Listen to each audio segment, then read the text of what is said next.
Hello and welcome back to Wireman's Whimsy. Today we're going to make this really pretty antique-y kind of card using the Sending Smiles bundle. So I've got the Sending Smiles stamp set, the Sending dies, and I've used the Timeworn Type 3D embossing folder as well on the background. And I've actually done it in two different directions, so it's really detailed. So I've used Blushing Bride, Basic Gray, Merry Merlot, Mossy Meadow, Soft Seafoam, and Pear Pizzazz for my colors in this one. And I'm using all stamps from the set, and I used the dies from the set. So the only things that I've used in this set are from the bundle and then the Timeworn Type. So you could use any background folder you wanted to. All right. Let's get going and crumb cake to make it look antique-y. So I'm just going to move things off to the side. Sorry, usually you can see all my colors, but I'm just going to move things out of the way so I have some room to work. So I've got a standard card base in crumb cake, and I'm just going to try and pick that up. There we go. And I've got a mat in 5 3/8 by 4 1/8 because I just want that little border, and then a 5 1/4 by 4 piece over top. So again, we just get that little border all the way around. So I'm going to put those off to the side and we're going to start stamping. So I wasn't quite sure how the card was going to go when I first started making it, and it went a completely different direction than I was anticipating. So I'm just using the Soft Seafoam and one of the kind of grass kind of stems, and I'm just going to put some on like that. Looks a little bit bare at the moment, but keep in mind we got a lot going on. The Mossy Meadow I stamped away so that it wasn't as strong an image. So this is the stem for the flowers. So I'm just going to keep adding things in like this. Add them in. Oops, no stamp pad there. It's all good. And then I'm going to lift some of these up so that they are higher up as well. Oh, and I didn't second value that, but that's okay. It will be fine. Just trying to see how I can get another one just a little bit higher here. So maybe I'll stamp that there, and we'll pop another one up like that. So we'll see what it looks like when it all comes together. Sometimes you're at this stage and you think, oh no, I've totally blown this card, but you actually you haven't. So I'm going to use the Pear Pizzazz and the little kind of it's like stems like grasses, but you could use it with color as well. I've used it in the past as a lavender sprig. So I'm just going to come in here, add some of that detail around the bottom. I'm going to pop some up into the upper part of the card as well and stamp some away so it looks a little bit lighter. There we go. Okay, so that is all of our greenery done.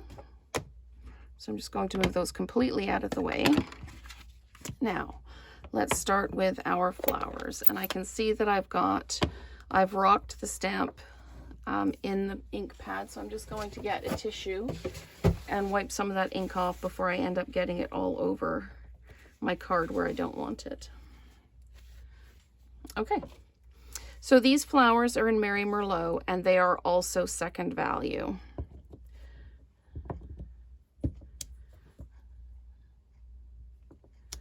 I don't know if you can see, there's a couple of petals that are kind of far apart from each other.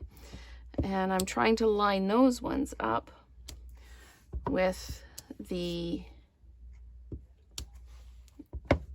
stem. So let's put that one there. And we've got another one over here.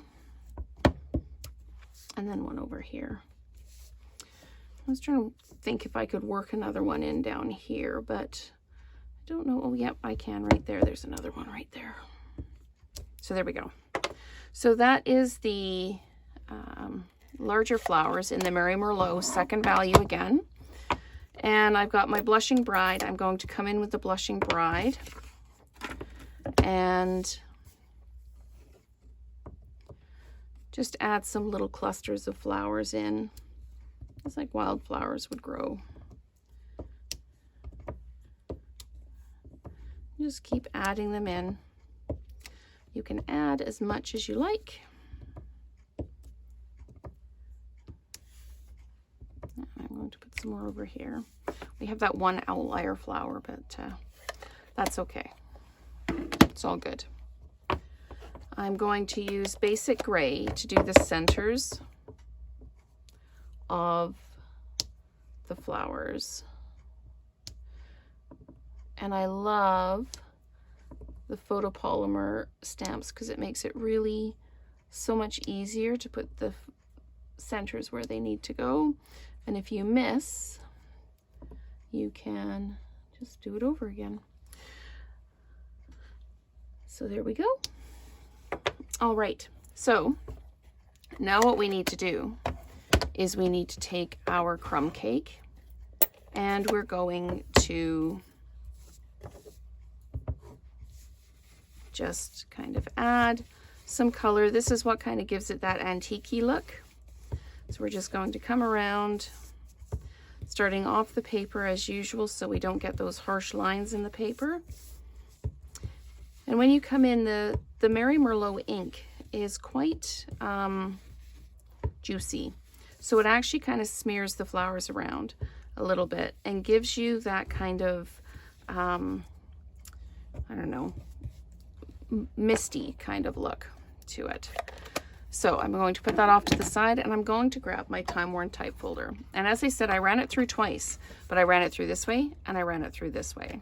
So I'm going to start by running it through like this. And I'm just setting it up on my base plate with my dark gray pressure plate on the top, running it through. The reason I did it twice was I didn't get as much detail as I wanted on the first run. So this one actually looks pretty good for detail, but I'm actually going to run it through again. But can you see how juicy that ink is? It's actually imprinted on the folder. So I'm just going to wipe it off because I don't actually want it to imprint again on my card. So I'm just going to actually really make sure it's good and clean. There, see, it still had some ink on it. Okay, and I'm just going to dry it off again. See all these extra things that happen in the videos, but if you never see it, you won't know it's a thing. Okay, so you can see what we've got here. Now I'm going to run it through the way that they recommend, or the right way up. I'm just going to run it through again on the base plate, and here we go.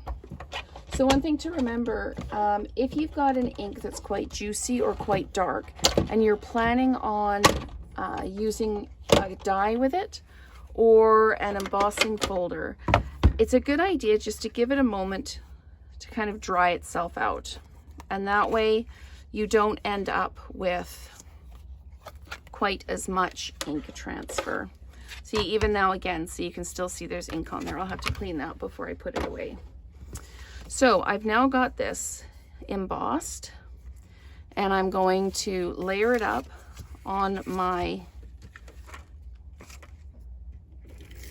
mat. And the paper is quite soft because I've run it through an embossing folder twice.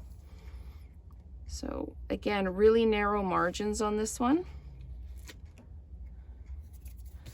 And I'll just run it through, run it down like that. We can add it to our card front or our card base. Card front on the card base. Okay, make sure we're opening the right way, and again, that really narrow margin, making sure we're straight and even. There we go. And now we can use just the tape runner to put